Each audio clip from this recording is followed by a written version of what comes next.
Eyleyip Zəhranı dəvət gərçə Peyğəmbər behişdə Məndən ötri həyyə əla eyleyip zivər behişdə Adam qüssədən ağlamır, adam fəqət məhəbbətə ağlır, bax bura, əmoğlu Mən vəli birdən visalın vermərəm minlər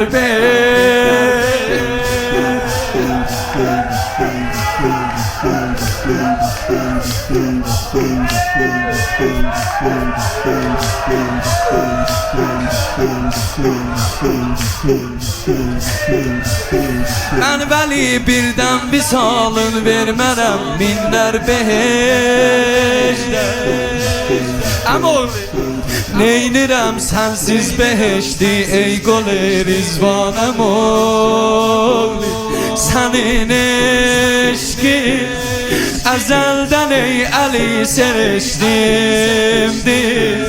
Sənin rizayətin behişdimdir Məram-ı Fatimə həmindir Əmoğlu can, qəm etmə mən Sənin yolunda gül kimi soldum Bu cümlədən ötür fəda oldum